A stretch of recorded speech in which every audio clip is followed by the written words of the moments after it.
Office of the Medical Examiner, Pete'sville. Dr. Jack Hanman is speaking. How can I help you? Good evening, this is Kate Brooks. I'm not sure if you remember me. A few weeks ago, we talked about an article I'm working on. It's about your wife. I dropped by last Friday to speak to you, but you weren't working at the time. I asked the security guard to pass on a note for me. I would like us to discuss the topic of... I thought I had made it painfully obvious for the last time. No! Please don't call me again and stop inquiring about my wife. Damn journalists. They don't let me work. God damn it. I'm not in the best frame of mind to record a lecture for my students now. I'm feeling completely broken. Where did I leave my meds this time?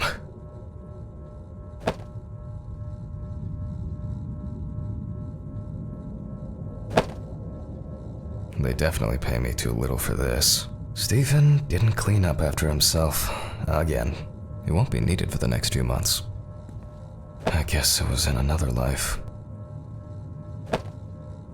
Wednesday. It's not my favorite day, although it's certainly better than Monday.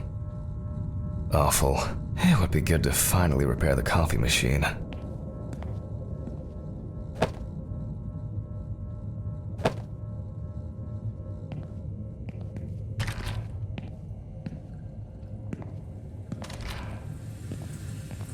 Okay, time to pull myself together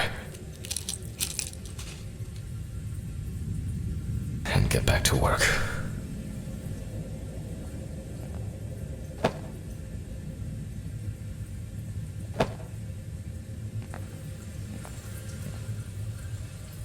Only useful when I need to clear leaves from the gutters, but why in the bathroom? I need to set the camera first. But the word is, the lab will be open tomorrow.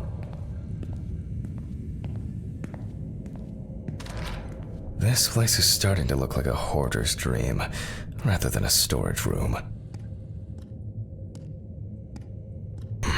Now remember, Jack, don't forget to hit the record button this time.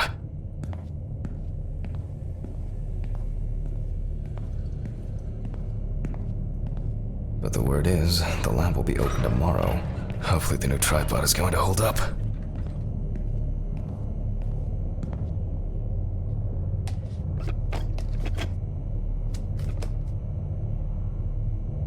Now, I just have to get everything in frame. This should be fine.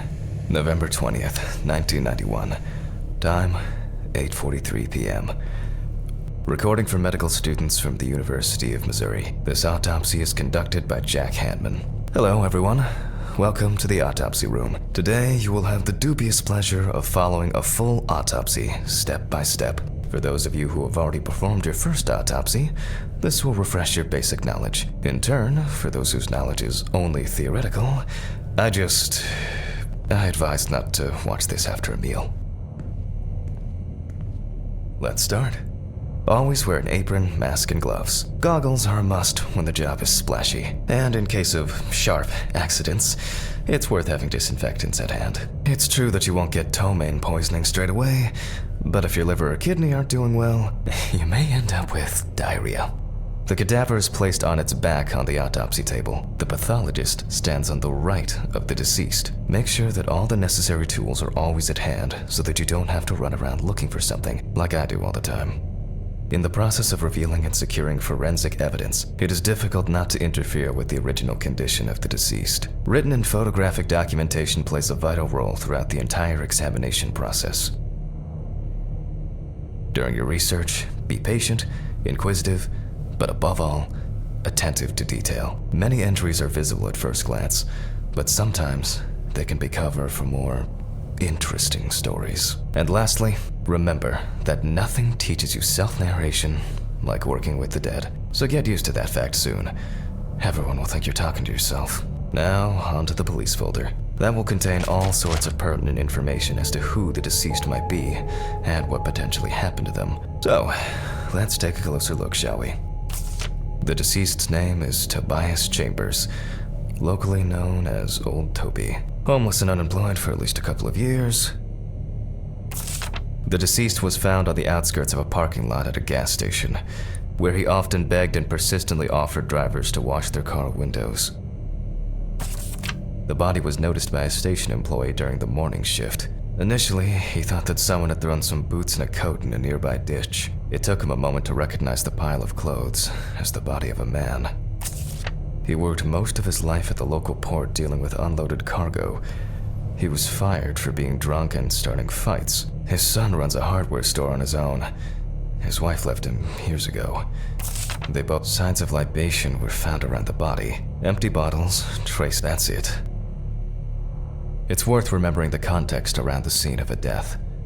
This allows you to better interpret any traces found on the body. I shouldn't start the procedure without gloves.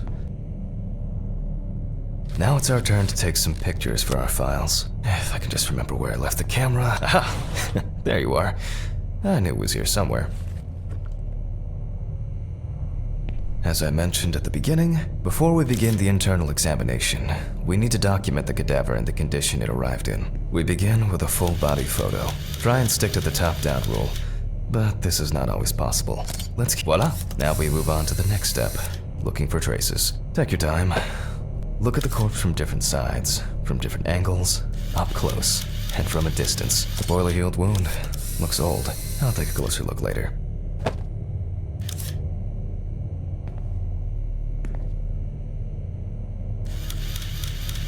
Some wounds in the feet and signs of frostbite, probably because the subject's shoes were too small. Hardened hands, worn out by physical work, and frostbite?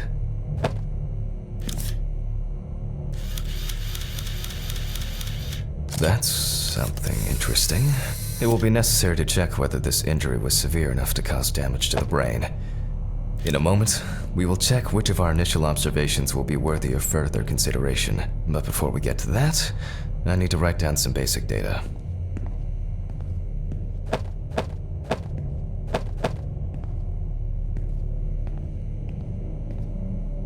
Personal information. The deceased was unclothed. Date. Okay. As you can see, I note everything down on previously prepared forms. Every pathologist must keep a detailed record of every step of the autopsy. This not only allows you to track the procedure, but also collates the results together, upon which you may back up your conclusions. So, enough of the boring prep. Let's begin by taking a closer look at the spots I photographed earlier. For this, you're going to need a magnifying glass. Which spot first? I can confirm the presence of ecchymosis on the deceased man's head. The appearance indicates the intravital nature of the wound. Add alcohol, which I can clearly smell, and this was an accident just waiting to happen. It looks like a burn mark, no doubt painful, but it's not pertinent for this case. Here we can see frostbite on the fingertips. We can tell by the characteristic skin color.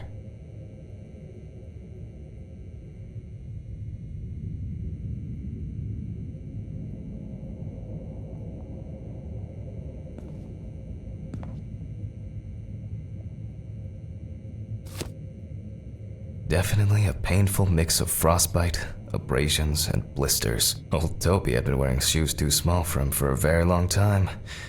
That's if he wore any at all. So far, there are a lot of superficial wounds, but only one serious injury to the head. Let's go back to our notes. First, I marked the location of the injuries and the head wound. Definitely an important clue. We're not in frost season yet, but high humidity, wind, and the inability to warm up can all. If Toby's body was cold for a prolonged period, the frostbite could have resulted from the body's defense reaction. The safety of the internal organs is more important than fingers, nose, or ears. Even though this type of wound didn't contribute to the deceased's death, we're still required to record it. Various types of accidents are a common cause of death among the homeless and the elderly. Perhaps old Toby slipped and accidentally hit his head.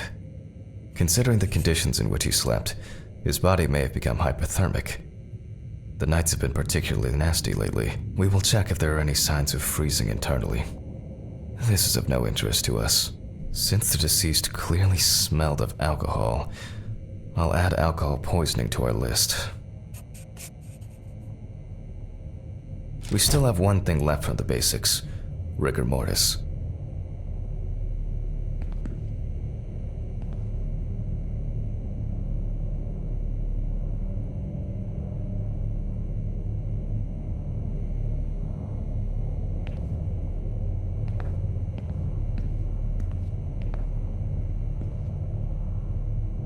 Well, we take our deceased by the hand, gradually re-raise it,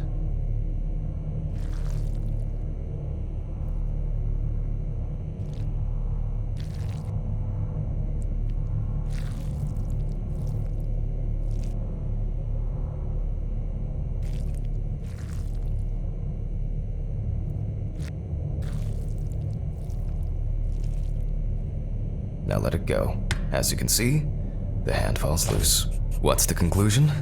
Death must have occurred more than 72 hours ago. The police information appears correct. Head trauma seems the most promising, so we'll start there. For this, I need an oscillating saw.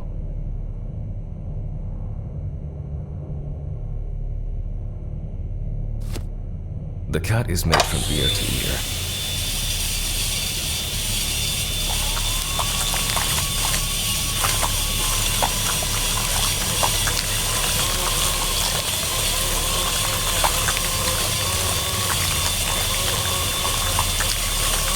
After which, we remove the skin and the top of the skull. After the basic examination, we can see that the brain's cerebral gyri in both hemispheres are symmetric. The brain looks good. Let's take a cross-section. Some pathologists prefer to examine organs without removing them. However, for me, it's much more convenient to examine them on a board, which we'll do now.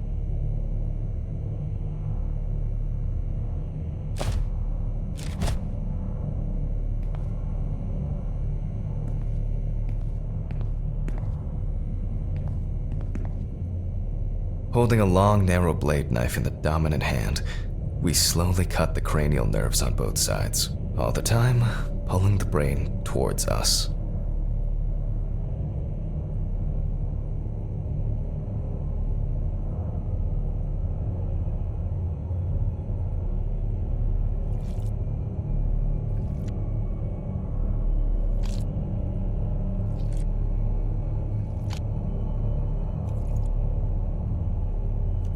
No, pills.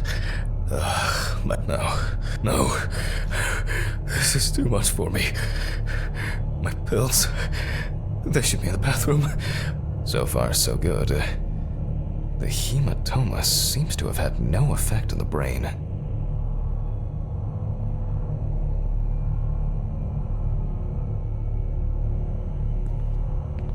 No.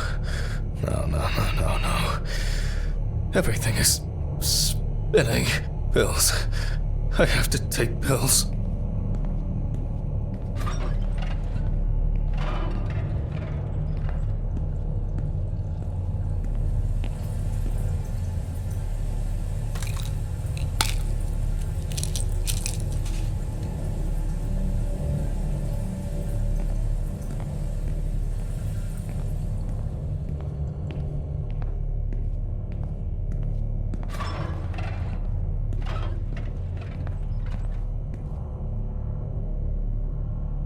We can rule the fatal accident out as well.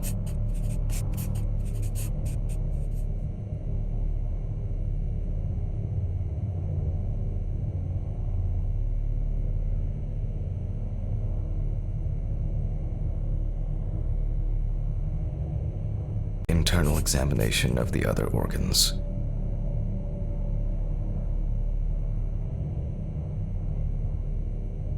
I grab a scalpel from my kit. The incision should be in the shape of a letter Y. We use a deep cut to reach all the way to the ribs and to penetrate the abdominal wall.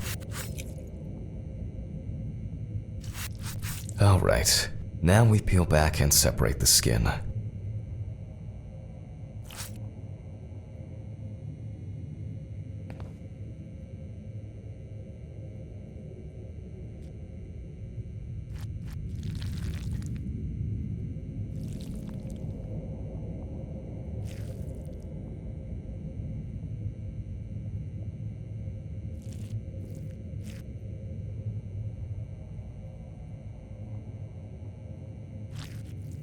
Now, we need to remove the ribs. We'll need the loppers for this.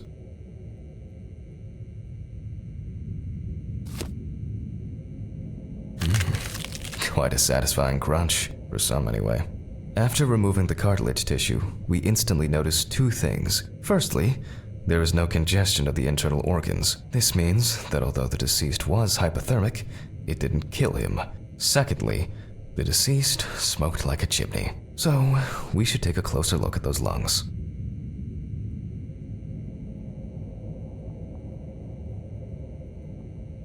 We can see widespread black and tarry deposits caused by... Despite the tragic condition of the lungs, they are not the cause of death. Alice smoked too. It didn't kill her, but... what was I talking about? Lungs. Yes. Advanced inflammation.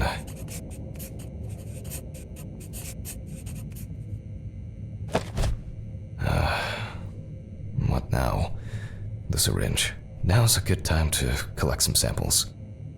Specifically 3. From the eye, the heart, and the bladder. I'm interested to see the concentration of alcohol in the body. Vitreous humor analysis is very useful in indicating long-term alcohol abuse.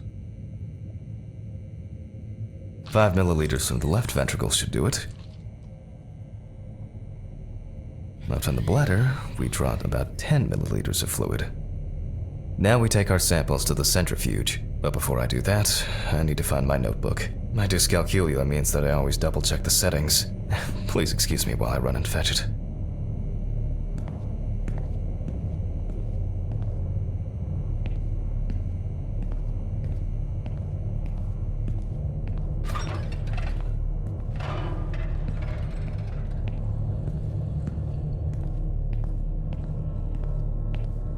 This whole thing is covered in stains. I should check this out under the microscope sometime. Let's get back to the examination. We put all of the samples into the rotor.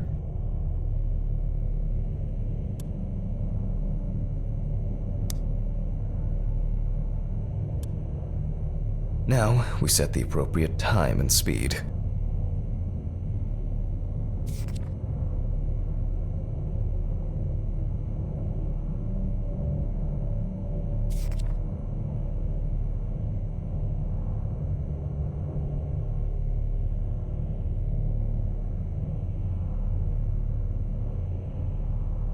Okay, let's roll.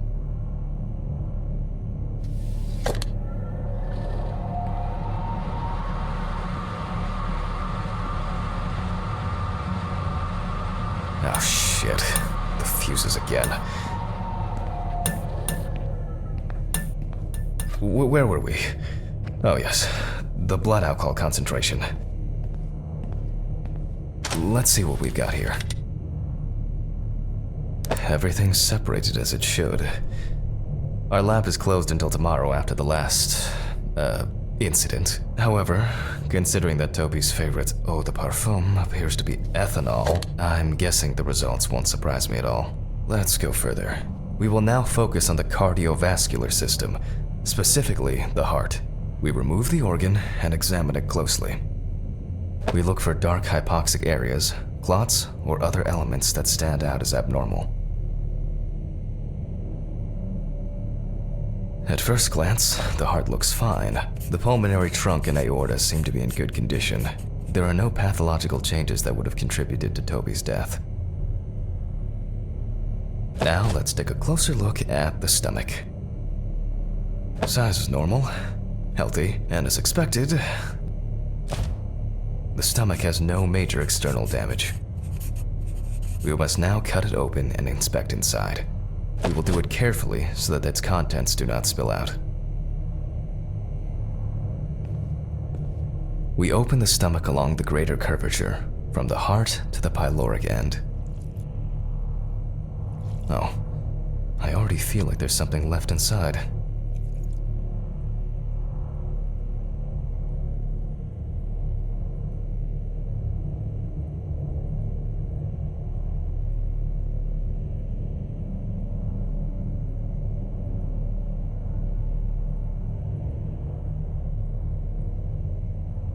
Okay, large amount of gas, small amounts of yellow, grayish food content, resembling some kind of meat.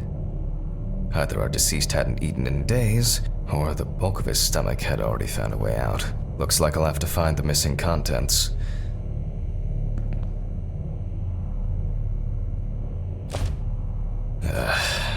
There are two ways here. One is obvious, and the other is... It couldn't have been suffocation, could it? I'll add this to the list and move on to the deceased's neck. At first glance, the trachea looks normal. Same result as with the stomach. The external inspection doesn't tell us anything. This time we'll cut on a tray. While cutting such a small organ as the trachea, we must make a precise incision. To be able to cut with the very tip of the blade, we must hold the scalpel as we would a pen.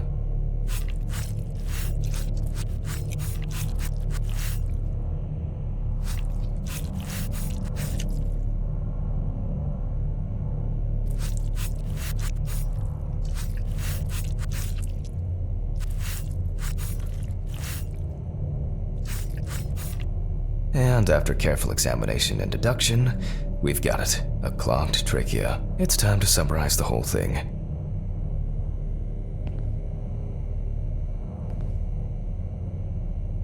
Based on the report and preliminary documentation, it's safe to assume that the deceased passed out after consumption of alcohol and then fell asleep on his back. Then, the gastric contents refluxed and flooded the airways, causing death.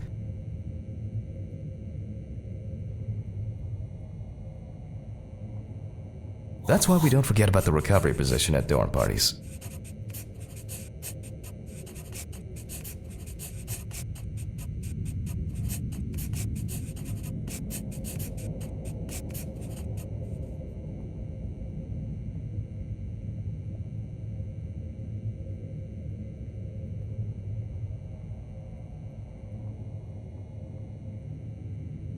And now it's all clear. The death was the mystery is solved. But for us, this is not the end. First, the dead body needs to be cleaned up. For this, we will need to close the body and grab the needle. First, we unroll the skin flaps.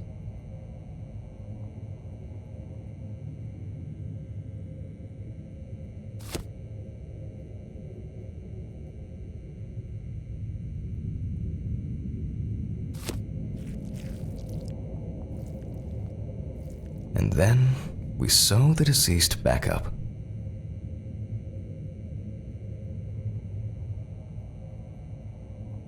I'm using the baseball stitch technique. This stitching method is very strong and quick to do.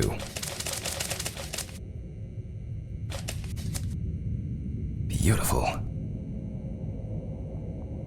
Now we say goodbye to the deceased and put them safely in the fridge, ready for the next stage of their journey.